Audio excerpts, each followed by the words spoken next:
자, 여러분, 돈 벌고 싶으시죠? 그럼 돈을 벌기 전에 돈에 대한 철학이 있어야 돈이 벌 수 있어요. 저는 돈 벌기는 철학이라고 생각해요. 그러니까 돈과 철학이 하나가 돼야 돼요. 제 얘기 먼저 해볼까요? 저는 어떤 돈을 어렸을 때부터 벌고 싶었냐 하면 남의 돈은 갖기가 싫었어요. 그래서 이렇게 막 부잣집 남자랑 결혼했는데 그 시부모가 나한테 돈을 줬다? 그러면 누군가 준 돈으로 당연히 누군가 나한테 돈을 줬다면은 그 돈을 갖고 좌지우지 하려고 하겠죠. 이 돈을 어디다 써라, 집은 여기다 써라. 내가 돈 줬는데 너는 뭐 하려고 일을 하려고 하느냐. 그 돈이라고 하는 건요, 사람이 이렇게 움직일 때마다 돈을 쓰거나 혹은 움직이면서 돈을 버는 거기 때문에 나한테 거액의 돈이 들어오잖아요. 그러면 돈은 반드시 내 철학과 내 행동을 지배하게 되어 있어요. 제가 우리 회사를 경영하면서 절대 투자를 받지 않는 이유는 나는 누가 시키는 대로 못해요.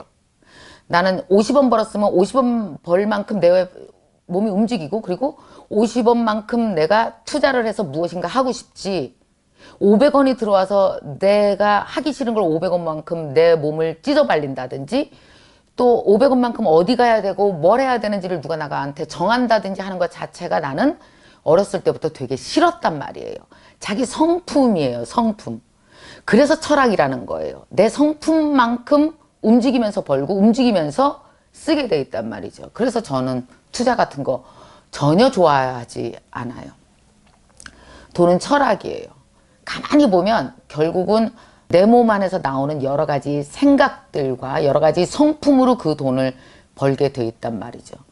첫 번째, 내 돈에 대한 철학은 내 성품에서 그렇게 형성이 됐어요. 두 번째는 뭐냐 하면 이런 거예요. 또 나는 내가 강의를 처음 시작했을 때요. 제가 이제 처음 강의를 시작했을 때 저는 막 시간당 2만 원부터 시작했단 말이죠.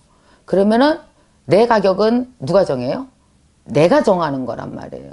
남들이 내 가격을 정하는 것이 아니라 내 가격을 내가 정하죠. 그럼 내가 이제 시간당 강사를 2만 원인데 내가 3만 원으로 5만 원으로 10만 원으로 올리고 싶어.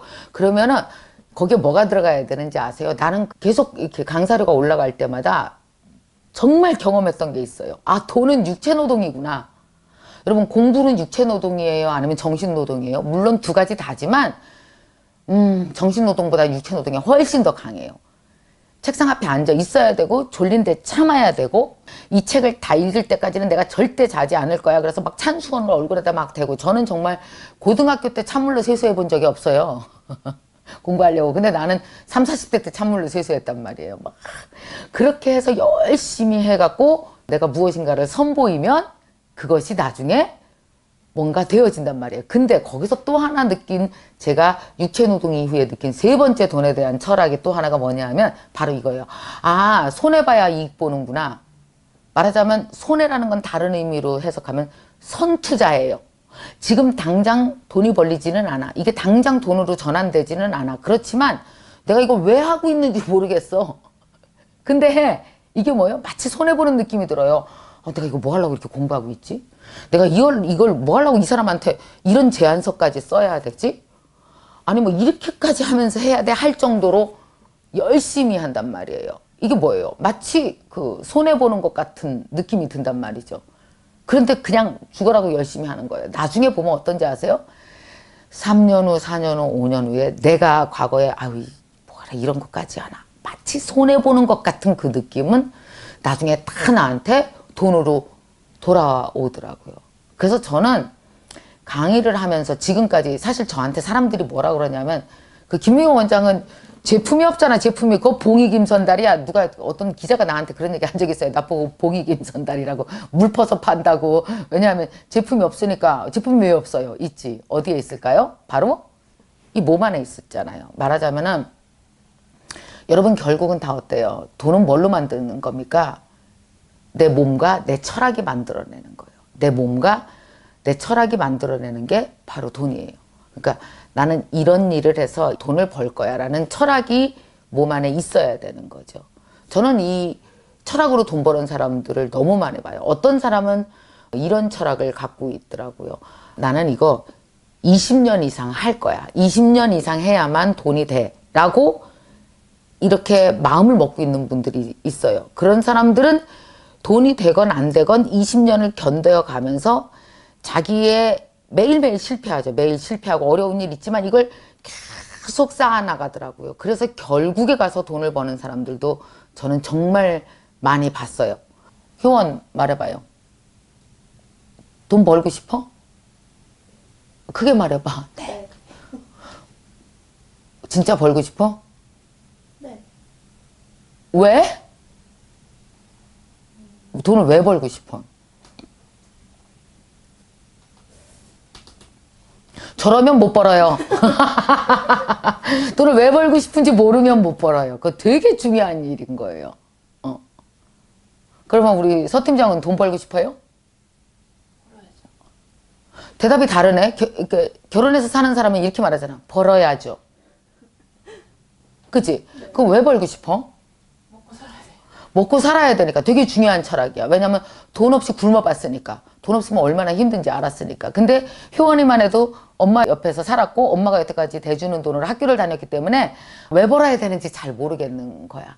그냥 뭐 이 나이 되면 취직해야 되지 않아요? 뭐 이 나이 되면 월급 받아야 되지 않아요? 그냥 그런 생각인 거지. 그래서 지금 어떠냐면 사람들이 돈을 버는데 다 철학이 있다고 생각하지? 아니, 없어. 왜 벌어야 되는지 모르는 거야, 지금. 그리고 왜 벌어야 되는지 모른다는 건 또 무슨 뜻이냐 하면은 이 돈을 벌어서 뭘 해야 되는지도 잘 모르는 거야.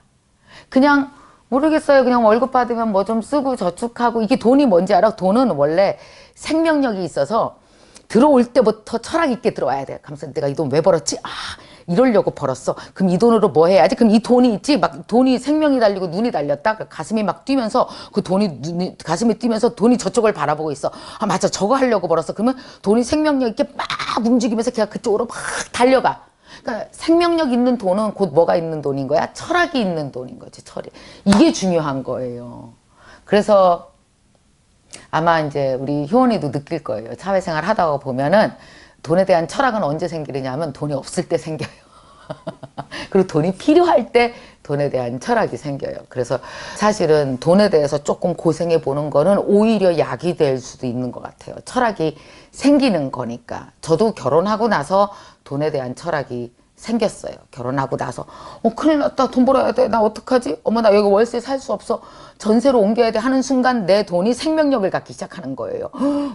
벌어야 된다는 생각이 드니까 철학이 생기지. 그래서 이 돈을 갖고 뭘 해야 되지 하니까 또 다른 철학이 생기지. 그러니까 어때요? 돈이? 그래, 돈은 육체노동으로 버는 거야. 졸려도 참아야 돼. 이런 식의 철학이 하나하나 또 생기기 시작하는 거죠. 그러면서 지금 돈은 안 되더라도 내가 이렇게 고생해도 나중에 언젠가 돈이 될 거야 라는 어때요? 손해봐야 이익 본다라는 생각. 그래서 돈을 벌기 위해서 내 몸을 막 던져도 아깝지 않다라는 생각이 들기 시작하면서 하나씩 일어나가죠. 그래서 여러분 사실은 집 사고 뭐 차 사고 애들 키우고 하는 거 같은 거 있잖아요. 다 돈이 없으면 못했던 일이잖아요. 근데 돈이 한 일인데 어때요? 다 하고 나면 엄청 자랑스럽죠. 내가 해냈어.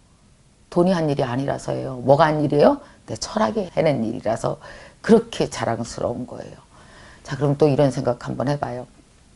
저도 지금 새로운 사업들을 계속 구상하고 많이 합니다. 이까짓 게 뭐가 되겠어 할 때 돈도 투자하고 시간도 투자하고 더군다나 내 몸이 투자돼요. 돈이 투자되고 시간이 투자됐다는 건 내 인생이 투자됐다는 거랑 똑같은 말이에요. 근데 가끔씩 저는 그것이 결과가 빨리 보이지 않아서 되게 안타까울 때도 많이 있어요. 그럴 때마다 나는 아까워하지 않아요.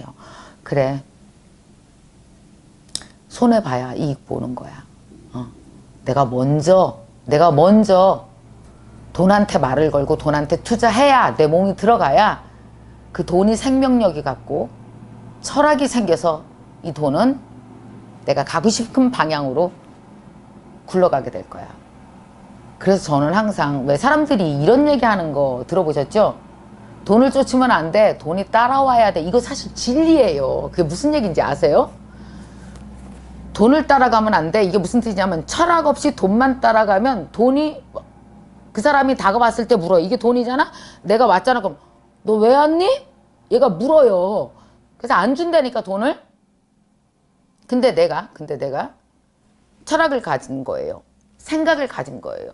내가 하고 싶은 일이 있는 거예요. 반드시 이걸 해내고 싶은 거예요. 이건 철학이죠. 그죠? 근데 어때요? 그 안에 돈에 대한 철학도 밑에 깔려 있어요.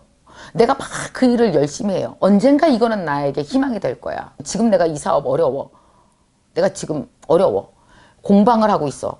한 친구가 공방을 하더라고요. 어려워. 근데 내가 내 육체를 무지 투자하죠. 근데 돈은 안 돼. 그런데 나는 이 일을 너무 좋아해. 그리고 언젠가 반드시 이 일은 나를 먹여 살려줄 거야 라는 진한 어떤 용기와 자기의 희망을 갖고, 이게 철학이에요. 이게 돈이 될 거야 라고 믿고 막 가는 거예요. 그래서 한 5년까지 쭉 갔어요. 그럼 뭐예요? 이 일은 희망과 용기라는 내 철학이 해낸 일이죠. 아까 제가 말씀드렸죠. 돈과 철학이 하나라고요. 그럼 어떤지 아세요? 이 철학이 해낸 일 옆에, 돈이 옆에 이렇게 붙어 있어요. 얘가 따라왔단 말이에요. 저는 먼저 항상 일을 철학으로 해낸 것 같아요. 그러고 났더니 나중에 돈이 와서 있더라고요. 그리고 나서 돈과 철학이 함께 해낸 일이구나 라는 거를 알게 됐어요. 여러분, 만약에 진짜 돈을 벌고 싶으시다면 먼저 내가 돈을 왜 벌려고 하지? 부터 생각하세요. 그러면 돈이 조금이라도 숨을 쉬면서 생명체가 되기 시작할 거예요. 알게 되면. 그 다음 두 번째, 돈을 벌어서 내가 뭘 하려고 하는 거야? 그때 그냥 먹고 살면 그만이지 라고 생각하면은 그만큼 벌릴 겁니다. 철학이 돈이니까요. 철학의 사이즈만큼 돈의 사이즈가 생기니까요. 근데 나는 이걸 해서 이런 사업도 하고 저런 사업도 하고 이런 사람도 도와주고 이런 걸 할 거야. 그럼 어때요? 철학의 사이즈만큼 돈이 따라와요. 그게 뭐예요? 돈이 따라 붙는다는 거예요. 내가 먼저 가고 돈이 따라 붙는 거란 말이죠. 철학 사이즈만큼 돈이 붙기 시작하는 거죠. 그래서 돈과 철학의 사이즈가 커지면 얘는 큰일을 해내요. 큰일. 무엇인가 더 큰 계획을 세우게 되고 나를 더 큰 사람으로 만들어주게 되죠. 사실은 어찌 보면 돈이 좀 있는 사람이 선한 생각을 하면 더 많은 것들이 변화되고 좋은 일이 생기지 않겠습니까? 그래서 여러분에게 오늘은 돈과 철학에 대한 이야기들을 꼭 드리고 싶었었어요. 제일 먼저 해야 될 일 기억하시죠? 효원, 오늘부터 생각해야 될 일 뭐예요? 나는, 그치, 왜 나는 돈을 벌고 싶은가에 대한 생각 한번 꼭 하시면서 내가 가지고 있는 돈에 대한 철학은 과연 무엇인가? 나는 내 철학의 사이즈에 맞게 돈의 사이즈가 맞춰지는 그런 사람이 돼야겠구나. 왜 돈은요, 태어나면서부터 쓰기 시작했고 죽는 그날까지 쓰는 거기 때문에 돈에 대한 생각이 한 번쯤 정리되는 건 참 중요한 일인 것 같습니다. 여러분도 돈에 대한 사이즈, 철학의 사이즈 한번 꼭 생각해 보셨으면 좋겠어요.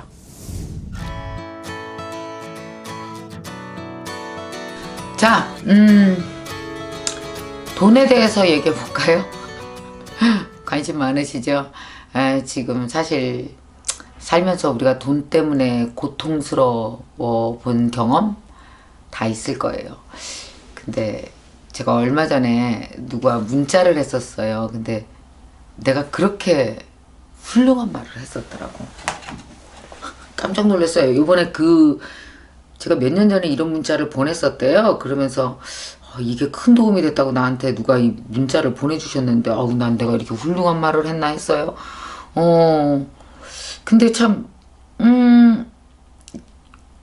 괜찮은 말이었었어요. 그리고 여러분한테 읽어드리고 싶어서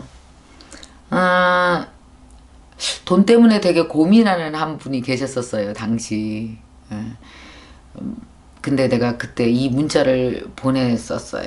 사실 돈 때문에, 생계부양자가 돈 때문에 고민할 때가 가장 외로운 거 아세요? 혹시 이 김미경 TV를 구독하시고 매일 들으시는 분 중에서 혹시 생계부양자들 계시죠? 그것이 엄마건 아빠건 다 계실 거 아니에요.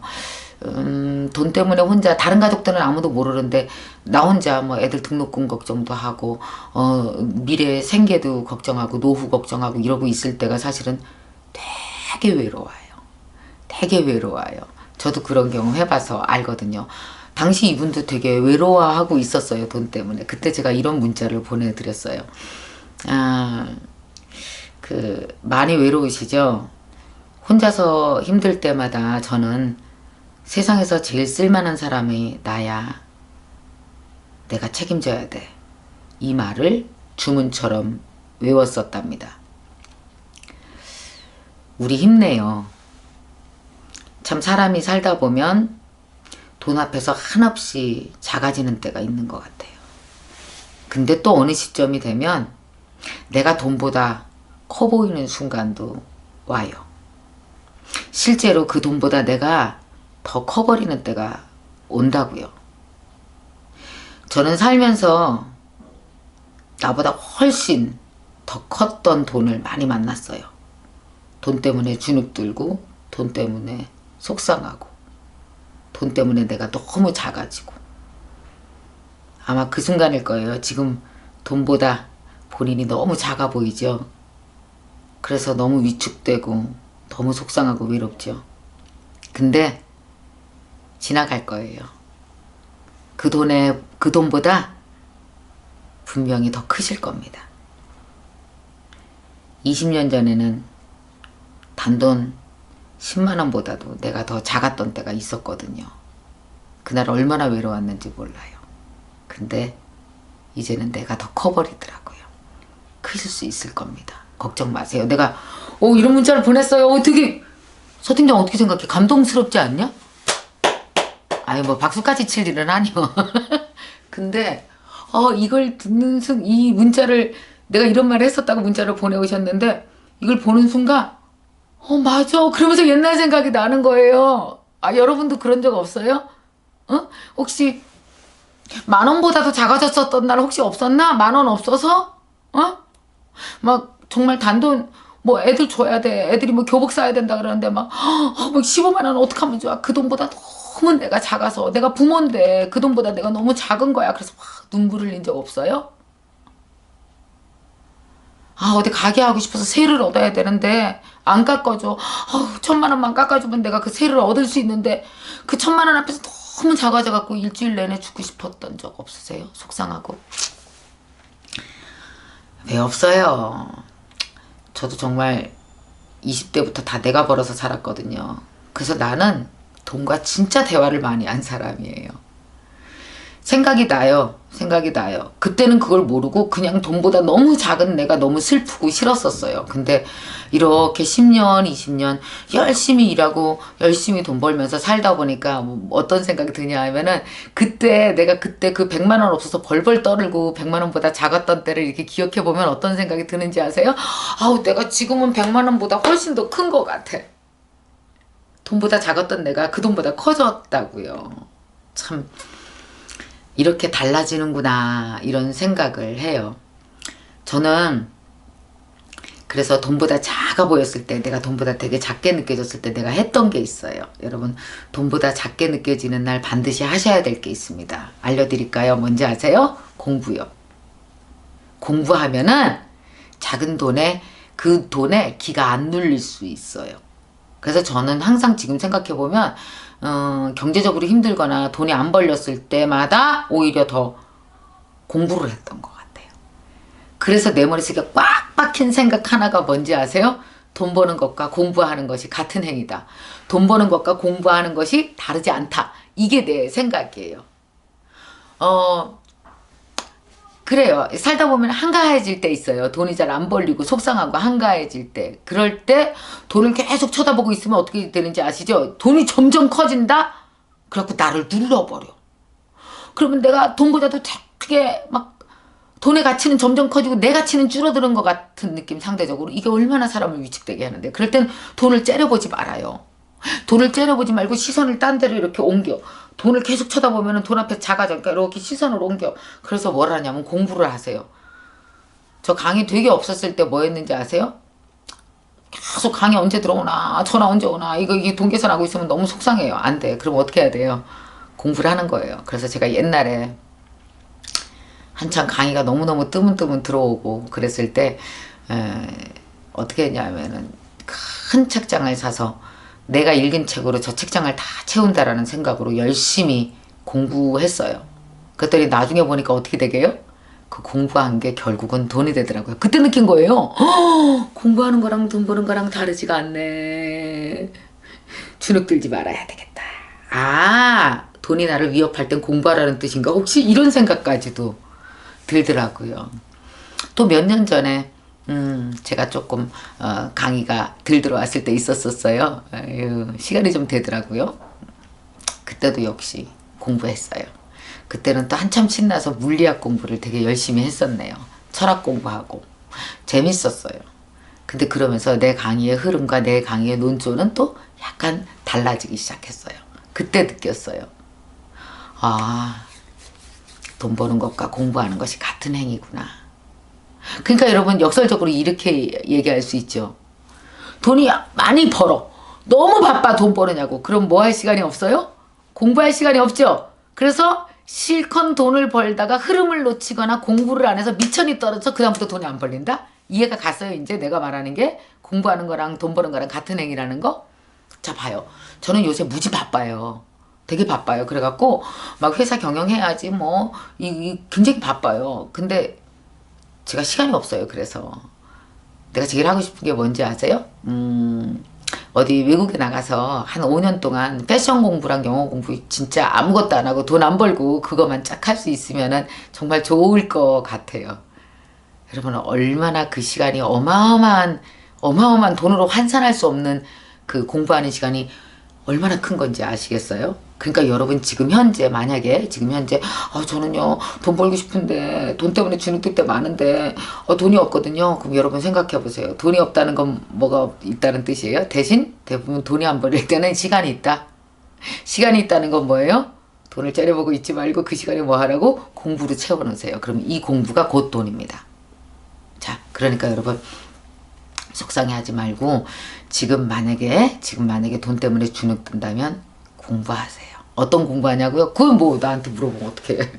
여러분이 알아서 하셔야죠. 그거는 각자 필요한 공부가 있을 거예요. 그래서 공부하는 기간 초라해지지 마십시오. 혹시 이거 듣는 분 중에서 고시 공부하는 사람 있어요. 몇 년째.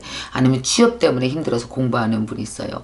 혹은 은퇴 후에 새로운 일을 하기 위해서 한 2, 3년간 되게 돈을 아껴 쓰면서 뭔가 준비하시는 분 있고, 아니면 전업주부들 중에서 아이 키우고 아껴 쓰면서 지금 그 시간에 공부하는 분들이 있어요. 내가 지금 이거 뭐 하는 거야? 이게 뭐가 될까? 걱정하지 말아요. 여러분 공부하는 게 곧 큰 돈 되는 길입니다. 그게 돈이에요. 걱정하지 마시고 여러분이 하는 공부하는 이 시간 무엇인가 연구하고 배우고 스스로를 채우는 이 시간에다가 여러분 가치를 크게 두세요. 그러면은 절대 주눅 들지 않을 겁니다. 자, 주눅 들지 마시고 공부 열심히 하세요. 안녕하세요. 언니의 따끈따끈 독설 김미경TV 여러분 많이 사랑해주셔서 감사합니다. 잘 듣고 계시죠? 오늘은 오랜만에 여러분이 달아주신 댓글을 좀 소개해드리려고 그래요. 많은 분들이 댓글을 달아주셨는데 이거는 저번에 제가 꿈이 있는 안에는 늙지 않는다 그 스페셜 에디션 나온 책 이야기, 그 중에서 제가 아직도 10여 년째 잊지 않고 내 가슴에 담고 있는 이야기를 여러분께 말씀드렸었는데, 아이고 진짜 정말 좋은 글들이 많았는데 한 분이 이런 글을 주셨어요. 한봄 씨가 다음 주에 결혼을 앞둔 예비 신부입니다. 아무 도움 없이 둘이서 빚으로 결혼을 해서 배우고 싶은 것도 많고 갚아야 할 빚도 있고 앞으로의 미래가 참 막막해 보였는데 때마침 선생님의 동영상이 딱 올라왔네요. 저는 선생님의 강의를 들으면서 또 열심히 살아갈게요 하면서 말씀 주셨는데 한봄씨 결혼 축하해요. 결혼 축하해요. 빚 없이 둘이 시작했다 그러는데 그게 다 창업이 그래요. 결혼이 창업이잖아요. 그지? 창업이잖아. 근데 원래 모든 창업이 창업주 둘 다, 대주주 둘 다 별로 돈 없고 시원찮게 시작해요. 그러니까 창업이죠. 나중에 한 60년 살아가잖아요. 그 기업 잘 일구실 겁니다. 한번씩 축하드리고요. 정말 잘 사셨으면 아주 좋겠어요. 또 말랑씨는 선생님 축하해요. 저희 집에도 10년 전에 샀던 책이 제 책장에 지금 이쁘게 꽂혀 있네요. 아유 반갑습니다. 10년 전에 이 책을 사셨었군요. 아유 잘했어요. 또 한 분은 이분은 양군이라는 남자분이신데 제가 누나를 처음 뵌 게 몇 년 전이라고 하면서 사연을 주셨어요. 또 열심히 살아내면서 자신만의 인생 스토리를 만들어 가시겠다고 이렇게 얘기를 주셨었군요. 잘했습니다. 또 한 분은 효선 씨는 저는 경단녀에서 아이들을 가르치는 방과후 선생님이 되었습니다. 근데 이 일을 하면서 내가 잘하고 있는 것인가 라는 생각도 많이 들었었죠.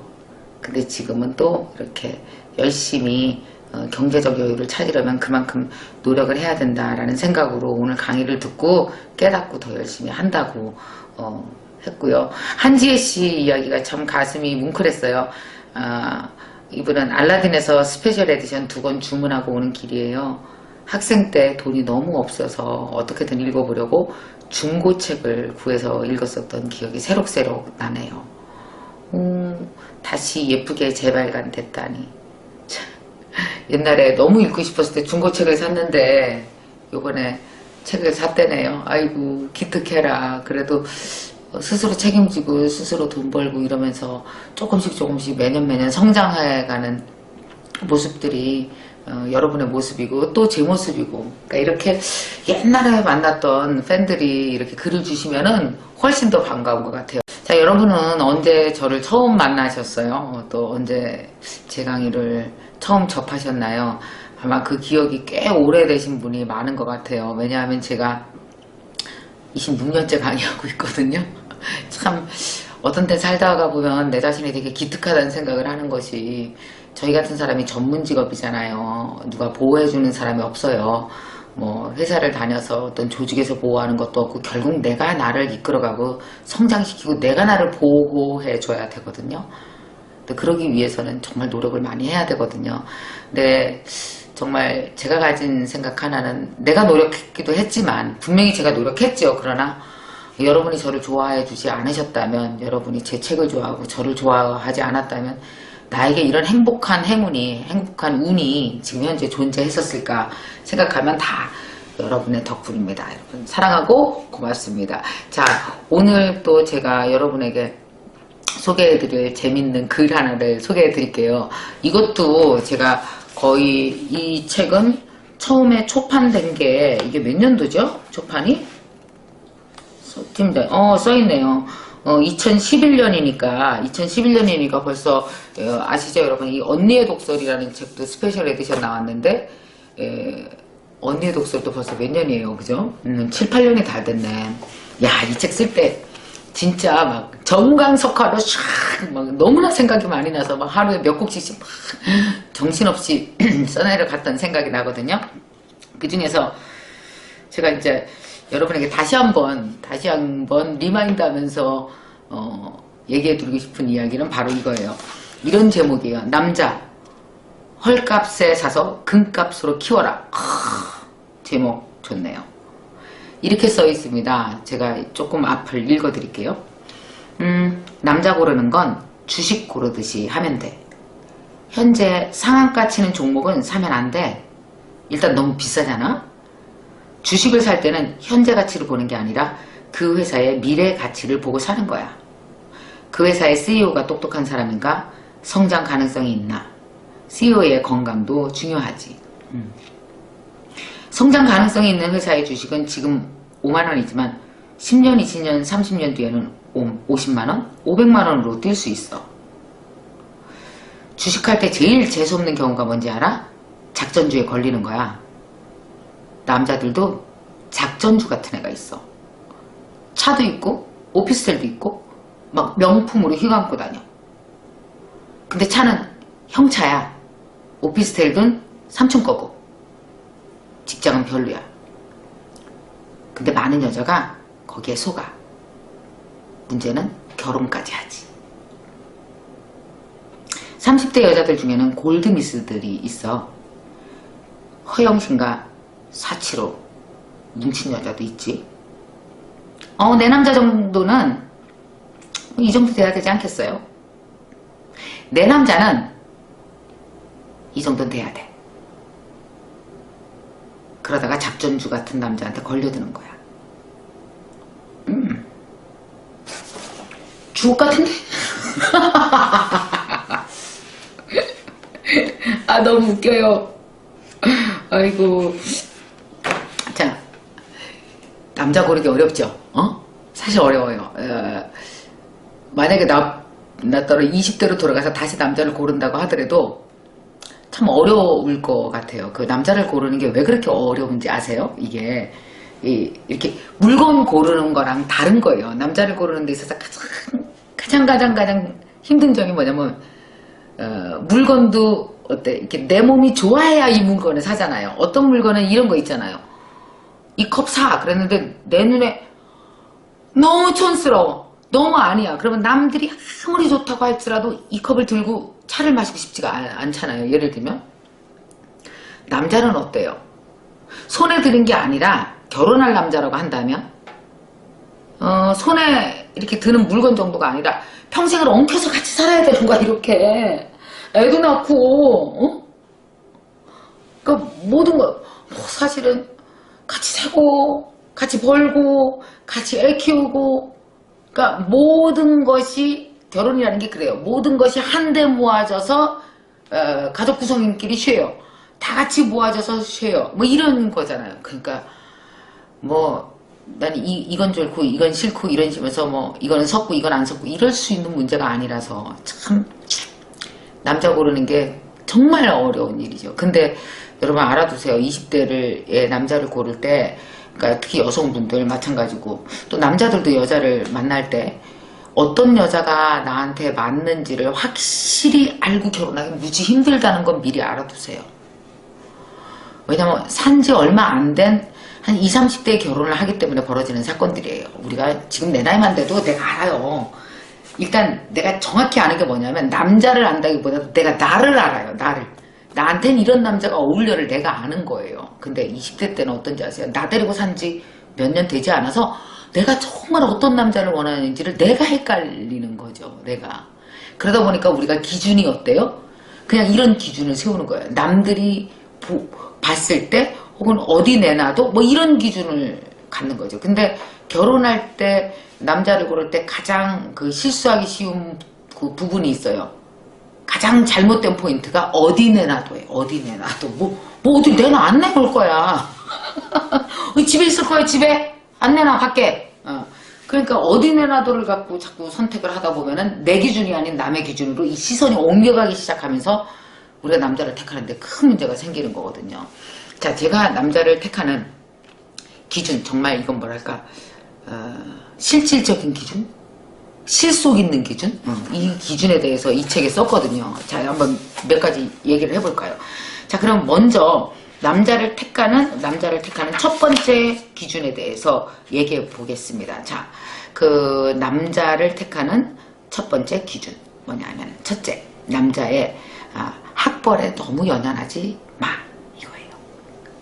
자, 명문대 나왔다고 절대 성공하는 거 아니거든요. 내가 이 경험을 엄청 많이 했어요. 제가 뭐냐면 CEO 과정 같은 걸 제가 운영을 했었거든요. 근데 거기 CEO의 과정에 등록을 매 기수에 50명씩 하잖아요. 그럼 나름 뭐 이렇게 성공하신 분들이 많이 온단 말이에요. 보면은 그 중소기업 뭐 이런 걸 읽어서 돈을 많이 버신 CEO들 있잖아요. 나름대로 한 분야에서 뭔가 전문가로서 CEO가 된 사람, 경영으로서 CEO가 된 사람, 뭐 장사하다가 굉장히 큰 사업을 이룬 사람 많이 왔단 말이에요. 너무 웃긴 거 뭔지 아세요? 다들 그렇게 학벌이 안 좋아요. 깜짝 놀랐어요. 그러니까 이게 어떤 거냐면 공부를 되게 잘하잖아요. 그러면 공부를 잘하는 방향으로 발전을 해서 공부 잘하는 직업을 가져요. 근데 이분이 공부를 못하잖아요. 그럼 어때요? 공부를 포기할 거 아니에요. 어렸을 때 일찍. 그러니까 공부를 못하는데 공부에 계속 연연하면 이도저도 안 되는 거고 공부를 못하면 빨리 포기하는 게 맞는 것 같아. 공부가 난 아니야. 그런 사람들은 오히려 장사 쪽으로 나가서 막 진짜 동대문 시장에서 막 이게 원단 같은 거 막 나르면서 엄청나게 성공하신 분이 있더라고요. 그러니까 뭐냐 하면은 오히려 그 공부를 못하면은 공부 이외의 내 장점을 어렸을 때 굉장히 찾으려고 일찍 노력을 하신 것 같아요. 그래서 스스로의 개발을 되게 빨리 한 거죠. 그래서 여러분 왜 이제 결혼할 때 학벌이 이 정도는 돼야 돼. 이게 참 옛날 기준 아닙니까? 거기서 벗어나는 게 맞아요. 그래야지 남자를 보는 눈이 훨씬 더 지혜로워져요. 우리가 잘못된 기준을 가지면 남자를 보는 눈이 지혜로워지지 않거든요. 자, 그럼 이제 두 번째 기준이에요. 두 번째 기준은 외모. 왜 이 외모를 포기하라는 얘기예요. 그러니까 어떤 거냐면 여성들이 이렇게 외모 잘생긴 남자한테 자꾸만 끌리지? 서팀장 예스? 외모 좋은 사람한테 끌리세요? 당연한 거 아닌가요? 아 당연하죠. 그럼 여기 우리 어때요? 효원 어때요? 당연한 거 같아요. 물론 남자들도 그렇습니다. 근데 정말 제가 살면서 외모를 굉장히 신경 쓰면서 결혼한 여자 내 친구들이 있어요. 내 후배들도 있어요. 다 고생해요. 지가 직접 돈 버느냐고. 지가 막 먹여 살리시느냐고 무지 고생해요. 근데 참 외모를 안 본다기보다도 이런 게 있는 것 같아요. 저희 회사에 최이사가 있어요. 이 남편의 외모에 대해서 우리가 논하려면 최이사 이야기를 지나칠 수가 없는 거예요. 우리 최이사가 결혼을 할 때 나한테 자기 남편을 보여줬거든요. 근데 정말 좀 놀랐어요. 되게 시골풍처럼 생기셨더라고요. 그래서 얘기했더니 우리 최이사가 그래요. 선생님 저는요 남편 외모 안 봐요. 그래서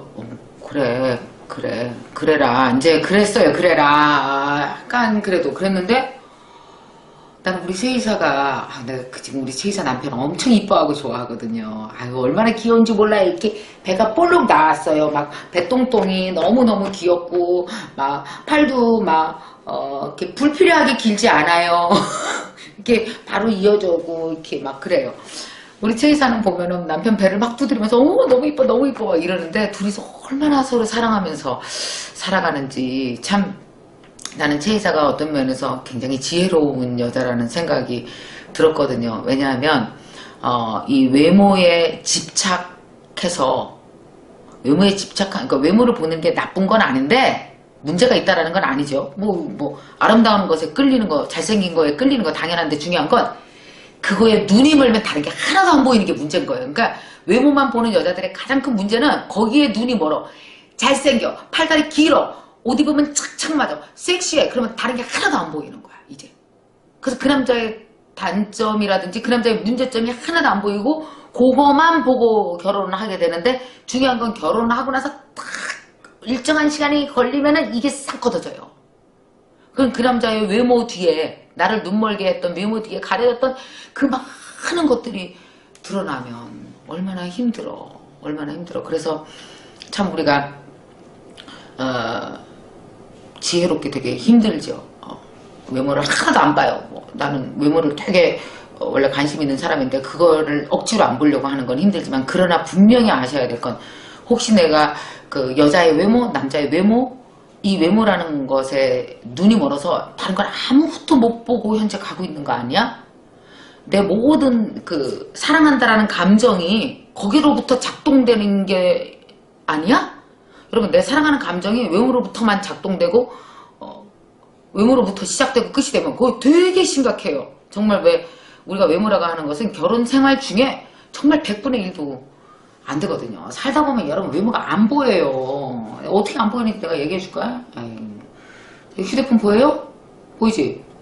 효원 어때? 보여요? 네. 보이죠? 어? 네. 보여요. 나도 잘 보여요? 네. 외모야. 이쁘다. 디자인 너무 예뻐. 막 이렇게 했어. 보여 안 보여? 안 보여. 이게 결혼이에요. 연애할 땐 이렇게 다 세워놓고 막 디자인이 보이고 다 보여. 그러다가 이게 이렇게 오잖아? 결혼하면 이렇게 붙어 사는 거거든. 하나도 안 보여. 볼 시간이 없어. 보이지도 않아. 그러니까 외모에 대해서 다시 한번 우리가 내가 눈이 멀지 않았나 한번 확인을 해보시고요. 이제 세 번째는 바로 이거예요. 세 번째는 장기적인 가능성이 있는 사람한테 투자라는 거예요. 지금 당장 성공한 사람이 아니고 지금 당장 사실 여러분 봐요. 뭐 이렇게 네이버에 같은 데 들여다보고 뭐 유튜브 들여다보면 30대 초반에 성공한 사람 얼마나 많아. 뭐 누구는 뭐 엄청 벌었대, 누구는 쇼핑몰을 해서 엄청 벌었고, 누구는 뭐 몇백억이고, 뭐 누구는 주식해서 벌고, 어린 나이에 20살 때부터 뭐 이름을 알리고. 그런 사람 몇 명 되겠어요? 여러분, 그런 사람은 네이버랑 유튜브에만 나오는 거예요. 그런 사람만 봐서 그래요. 그걸 안 보면은 그런 일이 있지. 평범한 사람 보세요. 어디 있어? 근데 여러분 생각해봐요. 결혼이라는 거는 몇 년을 같이 사는 거예요. 60년을 사는 거죠. 그러니까 뭐냐면 가능성 있는, 정말 잠재적으로 가능성이 있는 주식에 투자를 하는 거죠. 그래서 그 주식을 30년간 키워가서 나중에 엄청난 주식이 되는 거죠. 물론 그만 나에게 그런 것이 아니라 나도 그에게 정말 든든한 주식이 돼야 되는 거예요. 처음에 그랬잖아. 5천원짜리로 샀어. 5천원짜리인데 나중에 서로 30년간 투자하면서 서로 키워주고 서로 하고 싶은 거 하게 하고 꿈을 이루게 하고 이러면서 30년간 키워가는 거잖아요. 그러니까 이미 우리는 너무 노쇠된, 이미 상투 잡았다 그래요. 다 끝까지 간 사람은 살면은 재미가 없잖아요. 그리고 그 다음에 발전이 없잖아요. 그러니까 뭔가 가능성이 있는 잠재적인 주식에 투자한다 생각을 하시면은 이미 다 된 남자가 아니고 가능성이 있는 사람, 나랑 같이 꿈을 이루어갈 수 있는 사람, 그리고 또 내 꿈을 키워줄 수 있는 사람, 이렇게 하면 얼마나 좋겠습니까? 자, 꼭 알아두세요. 결혼은 그 사람과 나와 60년을 함께 살아가는 여정입니다. 그러니까 그 남자를 볼 때 작전주사에 걸려들지 마시고 그 눈 멀어서 괜히 작전주사 갖고 나중에 골치 아프지 마시고 가장 가능성 있는 장기 투자를 한번 해보세요. 사실 결혼이라는 건 어찌 보면은 둘이 함께하는 창업이고 그 창업을 통해서 서로 둘이 키워가는 거고 단기 투자가 아니에요. 이건 장기 투자거든요. 그래서 여러분 열심히 투자해 보십시오. 나한테만 투자하지 말고, 결혼이라는 건 그런 것 같아요. 나한테만 투자하는 게 아니라 누군가 함께 투자하고 함께 이뤄갈 수 있는 삶의 내 동반자, 파트너를 만나서 무엇인가 신나게 역동적으로 살아볼 수 있는 새로운 시작! 역동적으로 살아내는 새로운 시작이 결혼이니까요.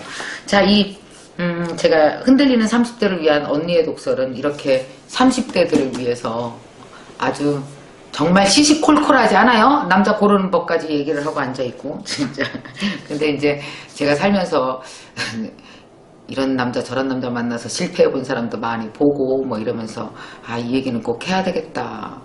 그런 생각이 들어서 이 책을 그 당시 특히 이제 이 남자 고르는 법이라는 재미있는 꼭지를 그 당시 썼었던 것 같아요. 자, 이게 또 스페셜 에디션으로 나왔으니까 여러분 혹시 한 8년 된 책인데 못 보신 분들은 한번 또 보시고요. 저는 여러분의 언니 미리 살아보고 넘어져보고 어떻게 일어났는지를 이야기해주고 여러분을 일으켜 세워줄 수 있는 그런 든든한 언니로 계속 언니의 따끈따끈 독서를 진행하겠습니다. 여러분 너무너무 사랑하고요. 다음에 또 봐요. 안녕하세요. 언니의 따끈따끈 독설 구독자 여러분 반갑습니다. 저에게 또 많은 메시지도 남겨주시고 또 영상을 보면서 많은 생각도 스스로 하시고, 근데 아마 글은 안 남겨주시는 분들도 많을 것 같기는 해요. 그래도 용기 내서 글을 남겨주시는 분들 고맙습니다. 얼마 전에 DM으로 다른 인스타 DM으로 저에게 이런 글을 주신 분이 있어서 여러분도 혹시 이런 고통을 당하시는 분이 있다면 함께 이야기 나누고 싶어서 그래요. 이렇게 글을 주셨네요. 답장 주실지 모르지만 답답한 마음에 글을 남깁니다. 얼마 전에 사업에 실패했어요. 요즘 집에서 자책하면서 세월 보내고 있는 중이었거든요. 근데 유튜브에서 선생님 강의 발견하고 오늘은 하루 종일 계속 봤습니다. 실패했다는 마음에 너무 불안한 마음에 사로잡혀 있었는데 강사님 강의 들으면서 정말 많이 치유됐어요. 특히 인생에는 추가 있다 라는 말 깊이 새길게요. 그리고 실패 학교 학위는 대학원보다 높다 라는 이야기 등등 정말 저에게 도움이 많이 됐습니다. 지금 오늘도 저는 돈이라는 놈 때문에 하루하루가 고통스러워요. 그러나 이겨내도록 노력하겠습니다. 유튜브 자주 볼게요. 고맙습니다. 아, 남성분이신데요. 아이고, 나 마음이 너무 아프고 또 너무 가엽고 정말 위로해드리고 싶어요. 그러나 잘 될 거예요. 걱정하지 마세요. 벌써 반은 일어나셨잖아요. 반 일어나지 않았으면 내 유튜브 강의를 들을 리가 없어요. 잘해보고 싶고 살아내고 싶고 이겨내고 싶어서 강의 들은 거잖아요. 사람이 진짜 고통스러울 땐 다른 사람 이야기가 요만큼도 귀에 안 들어오거든요. 나도 겪어봤으니까 아는 거예요. 그리고 내가 이렇게 더 가슴이 아픈 이유는 뭐냐면 저도 겪어봤거든요. 세상에서 제일 힘든 고민이 제일 고통스러운 게 뭔지 알아요? 돈이요. 사람들 왜 극단적인 선택해요? 돈이요. 돈에 쫓기고 돈에 힘들면 돈에 힘든 무게가 제일 무겁고요. 돈에 쫓길 때 코너까지 가는 거 순간이에요. 얼마나 힘든지. 왜냐, 돈이 사실은 생계고 생명이니까 생명을 옥죄잖아요. 사람의 자존감을 바닥을 치게 만들잖아요. 그래서 너무 힘들거든요. 알아요. 자, 지금 뭔가 그런 일 때문에 힘드신 분이 있다면 제 이야기 꼭 따라서 하세요. 지금부터. 힘들면 숨만 쉬자. 숨 쉬면 문이 열린다. 숨 쉬면 전화가 온다. 숨 쉬면 기회가 온다. 숨 쉬면 만날 사람도 생긴다. 숨 쉬는 것 자체가 기회다. 살다 보면 너무너무 힘들 때 있어요. 여태까지 사업했던 누구 회사 사장 김미경, 강의 열심히 해서 유명한 강사 김미경, 우리는 앞에 수식어들을 참 중요하게 생각하고 이걸 막 끌고 다녀요. 그러다 어느 순간 내 수식어가 내 뜻과 관계없이 다 떨어져 나갈 때가 있어요. 아마 지금 이분은 수식어가 다 떨어져 나가고 자기 하나만 남았을 거예요. 김미경, 자기 이름 나 하나만 남았을 거예요. 근데 이거저거 막 데리고 살다가 나 혼자 남았을 때 왜 이렇게 초라해 보일까요? 나 데리고 사는 게 너무 힘들단 말이에요. 그때 사람들이 되게 힘든 선택을 한단 말이에요. 여러분, 온전히 아무것도 아닌 나 하나만 데리고 사는 것도 실력입니다. 그렇게 한 달, 두 달, 1년 버텨보세요. 우리가 흔히 버틴다는 말 하죠. 버티는 건 뭘 갖고 버틴다는 건지 아세요? 순수한 상태로 살아내는 걸 버틴다 그래요. 그렇게 버텨내다 보면 전화도 오고 사람도 만나게 되고 또 다른 기회가 분명히 오게 돼 있습니다. 왜 그런지 아세요? 과학적으로 설명드릴게요. 자, 봐봐요. 사람이 우주에 존재하는 생명체 중에서 가장 에너지 파장이 커요. 그러니까 밥만 먹고 누워만 있어도 에너지 파장이 나와서 이 파장은 반드시 다른 파장과 결합하게 돼 있어요. 근데 내가 조금 더 움직이잖아요. 더 좋은 파장과 결합해요. 근데 이분은 어때요? 가만히 누워있는 게 아니라 이게 웬일이야. 유튜브 강의를 들어요. 남의 말을 들으려고 내 귀를 열었다라는 건 뭔지 아세요? 파장이 훨씬 더 세졌다는 얘기예요. 그러니까 더 좋은 파장이 와서 결합해서 좋은 운이 올 거예요. 반드시. 저는 이분에 대해서 그렇게 걱정하지 않았어요. 안타깝지만 반드시 이겨내리라. 반드시 새로운 기회와 만나리라 생각합니다. 여러분, 너무 힘든 날은 숨 쉬고 밥 먹고 견디고 조금씩 내 에너지 파장을 점점 늘려가 보세요. 새로운 파장과 반드시 만날 겁니다. 힘내시고 새로운 파장과 만나기를 정말 기원하겠습니다. 어떤 분이 이런 얘기를 하세요. 결혼하고 나서 아이를 낳고 나서 또 남자분들도 결혼하고 나서 아빠가 되고 나서 직장을 다니고 30대 중반, 후반, 40대 뭐 이러면서 뭔가 그렇게 배우고 싶고 하고 싶은 게 막 생겼다는 거예요. 그래서 어떤 게 있냐니까 사람마다 다 자기가 하고 싶은 것들이 다 다르더라고요. 근데 그런 거를 시작하기에 너무 늦지 않았나 뭐 이런 얘기들을 되게 많이 하시거든요. 근데 정말 우리가 학교 다닐 때 하는 공부와 나이가 들어서 뒤늦게 하는 공부와의 차이점이 있다면 뭐가 다를까요? 학교 다닐 때 하는 공부는 되게 누가 시켜서 하는 거잖아요. 근데 우리가 결혼을 하고 나서 아이를 낳고 나서 내가 하는 공부 같은 게 있다. 그런 건 다 어때요? 내가 진짜 너무 하고 싶어서 하는 것들이잖아요. 예를 들어서 뭐 손으로 뜨개질하는 거를 해, 아니면 요리 같은 거를 해, 아니면 이렇게 가죽공예 같은 걸로 뭐 만드는 거를 해. 남자분들 같은 경우 뭐 기타 배워, 아니면 이런 목공 같은 거 이런 걸 배워. 다 여러분들 어때요? 대부분 정말 내가 하고 싶어서 하는 거잖아요. 근데 이 하고 싶은 걸 한번 열심히 해볼까요? 어떤 분은 대학을 졸업하고 나서 직장을 다니고 이러면서 너무 뒤늦게 요리가 하고 싶었던 거예요. 그래갖고 이제 요리를 하는 거야. 사실 그 사람한테 어떤 재능이 있었다고 생각해 봅시다. 사람요, 어떤 재능이 있다 할지라도 그거를 생계나 자기 직업에 활용하고 살 수 있다면 정말 정말 행운인데, 그렇게 잘 안 되는 경우가 더 많아요. 그러니까 내가 가지고 있는 재능과는 관계없이 먹고 사는 일을 하는 경우도 무지 많다는 말이죠. 근데 이분도 내가 뭔가 좀 더 이렇게 요리를 내가 되게 좋아하는데 한번 해봐야 되겠다. 그래서 밖에 나가서 요리를 한번 먹어보니까 별로 맛이 없어. 내가 하는 게 더 나을 것 같아. 집에 와서 막 요리를 해보는 거예요. 해보고 나서 요게 아닌 것 같으면 조금 더 수정하고, 오늘 해보고 나서 오늘 조금 맛이 뭐가 좀 없었어, 좀 실패한 것 같아. 그러면 내일 다시 너무 해보고 싶잖아요. 왜냐하면 어제 실패를 다시 수정하기 위해서, 또 실패했는데 그 실패를 수정하기 위해서 또 한 번 해보고, 이런 식으로 여러분 한번 보세요. 매일매일 내 실패를 조금씩 메꿔가는 거예요. 조금씩 메꿔가는 거죠. 이런 공부법을 뭐라고 하는지 아십니까? 두 글자로 독학이요. 이걸 독학이라고 해요. 봐요. 내가 실패한 걸, 내가 좀 잘못됐던 걸 매일 조금씩 실패하고 매일 조금씩 수정해 나가는 과정. 봐요.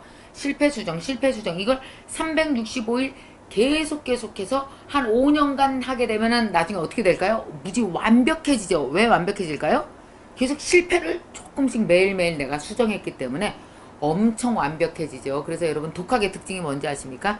독학으로 배운 모든 건 대부분 바로 5년 후에 내다 팔면 바로 팔릴 수 있어요. 왠지 알아요? 빈틈이 없어서. 대부분 독학으로 한 공부가 빈틈이 없어요. 대부분 내가 엄청나게 실패한 것들을 빠짐없이 다 메꿨기 때문이죠. 그래서 독학의 특징이 바로 빈틈이 없다는 겁니다. 근데 대부분 이 독학은 언제 해요? 결혼하고 애 낳고 30대 40대에. 독학을 왜 못했을까요? 옛날에 부모가 못하게 하니까. 너 그러니까 공부를 했지, 누가 그런 짓 하랬어? 내가 이걸 공부하겠다고 작정했을 때, 내가 이걸 한번 해보겠다고 작정했을 때 아무도 뜯어말릴 사람이 없는 상황이 이루어져야 되고요. 두 번째, 그걸 내가 매일매일 한 과목을 정해서 나한테 이 과목이 제일 어울린다라는 걸 본인이 스스로 깨달아야 되고요. 깨달은 후에 내 돈 내가 투자해서 아무도 말리지 않아. 내가 나를 말려서 탈이지. 쥐가 하겠다고 그래서 자기가 안 하겠어 탈이지. 아무도 날 말리지 않아. 몰입할 수 있는 힘, 그리고 내가 내 꿈을 지원할 수 있는 여러 가지 상황들, 이런 모든 것들이 탁탁탁탁 맞아떨어지면서 독학을 하기 가장 좋은 때는 언제일까요? 바로 3, 40대예요. 근데 우리는 3, 40대 때 어떤 생각을 해요? 무엇인가 새로 시작할 때 자꾸만 늦었다. 지금 시작하면 너무 늦은 거 아니야? 여러분, 독학하기 제일 좋은 나이는요, 대부분 다 결혼해서 내가 권한을 가졌을 때예요. 무엇을 배울지, 내가 어떤 돈을 투자할지, 내가 얼만큼 시간을 투자할지, 그 권한이 다 나한테 넘어와야지. 이 권한이 부모한테 있을 땐 독학이 불가능해요. 그 당시는 부모가 원하는 공부를 해야 되는 경우가 대부분 많거든요. 그래서 30대, 40대 때 해야 된다니까요. 두려워하지 마시고 반드시 여러분 독학을 하십시오. 그럼 독학하기에 제일 좋은 대학교는 어디가 있을까요? 유튜브 대학이요. 유튜브 대학이 제일 좋은 대학교예요. 여러분, 요새는 하버드 대학교에서 하는 강의도요, 유튜브 통해서 다 들을 수 있어요. 영어를 못해서 뭐 이해를 못해서 못 듣는 거지. 여러분, 이 세상에서 그 분야에 가장 권위가 있고 가장 그 분야에서 뭔가 잘 알고 있는 사람들은 대체적으로 요새 다 유튜브 채널을 하고 있고, 그리고 어떤 단체나 대학도 유튜브 채널을 다 개설을 하고 있고, 거기에 자신들의 컨텐츠를 다 올리고 있습니다. 우리가 마음만 있잖아요. 마음만 있으면 그 분야의 전문가가 될 수 있어요. 그러니까 독학이 무료로 가능한 시대가 바로 요즘인 거죠. 학원비가 없어서 못 가는 게 아니라니까요. 독학하는데 제일 방해되는 사람이 누구예요? 나요. 내가 제일 방해요. 해야지. 근데 귀찮아. 그래갖고 어떤지 아세요? 이렇게 그런 거 있어요. 저도 독학을 뭘로 하는지 아세요? 저 영어 공부 다 나도 독학으로 여기 다 있거든요. 내 영어는 저는 사실 영어를 그 학원을 하나도 안 다녀요. 시간 맞춰서 다닐 시간도 없거든요. 이 안에 모든 것들이 들어있어요. 어플리케이션도 있고 유튜브 무료 채널도 있고 다 듣죠. 근데 문제는 뭔지 아세요? 내가 휴대폰을 이렇게 킨다? 그래서 이제 유튜브로 들어가 볼게요. 이렇게 들어갔어.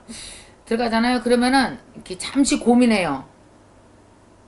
언제 고민하냐면 제가 여기 집필실에서 집까지 걸어가는 동안에 시간이 20분이 있어요. 여러분은 뭘 듣겠어요? 20분 동안 유튜브 채널 들어가서 그 선생님 강의 들으면서 이렇게 막 걸으면서 그걸 외우면서 집에 갈래요? 아니면은 90년대 올드 팝송 중에서 뭐 가슴을 울리는 올드 팝송 이런 것도 있고 2018년 뭐 좋은 노래들 많거든요. 그런 거 들으면서 갈래요. 뭐가 이길 것 같아요? 팝송이 이겨요. 왜냐? 걸어갈 때 이런 생각해. 아 그래도 걸어갈 때 조금이라도 마음 편하게 음악 들으면서 힐링하면서 가지. 무슨 뭐 그렇게 매일 꼭 힐링이 필요하지 않는데도 그렇게 본인을 그렇게 가볍게 생각하면서 늘 힐링해야 된다고 음악을 듣고 가지. 물론 20분 동안 가는 동안 만약에 제가 유튜브 내가 자주 듣는 그 선생님 채널에 들어가서 만약에 20분 동안 그거를 들었으면은 나는 빠짐없이 그 선생님이 올린 걸 내가 지금 구독하고 있거든요. 그 선생님이 일주일에 3개를 올려요. 여러분 일주일에 3개 올리는 거 다 듣기 얼마나 어려운지 아세요? 건너뛴다? 건너뛰고 나면요 어느 날은 보면 12개가 밀려 있어요. 12개 밀려 있잖아. 되게 듣기 힘들어. 여러분 독학은 자기와의 싸움이거든요. 진짜 독학은 독해서 독학인가? 죄송합니다. 아줌마 개그라서. 어쨌든 미안해요. 뭐 이런 수도 있지. 근데 어쨌든 혼자서 한다는 것 자체가 다 어마어마하게 힘든 일이거든요. 제가 영어 공부를 하고 있는데 사실은 그 선생님 거 매일매일 듣고 한 1시간씩 외우기만 해도 영어 무진장 잘했을 거예요. 독학으로. 무료예요. 무료 심지어. 근데 어떤지 아세요? 어느 날 들어가 보면 한 달 동안 안 들어서 벌써 12개가 밀려 있어요. 그럴 때 보면은 또 내가 한심하기도 하고. 그래서 아유 음악을 들어야 될까 선생님 유튜브 채널을 들어야 될까 그럴 땐 반드시 유튜브 채널을 눌러야 되는 어려움이 있어요. 그래서 정말 영어도 진짜 잘하는 사람 보면 영어학원 다니면서 선생님이 가르쳐준 거 하는 사람보다 독학으로 내가 뭐가 모자른지 알아서 막 5가지 6가지 정도의 방법을 가지고 끊임없이 자기를 괴롭히면서 막 공부를 한 사람이 영어를 사실은 훨씬 더 잘해요.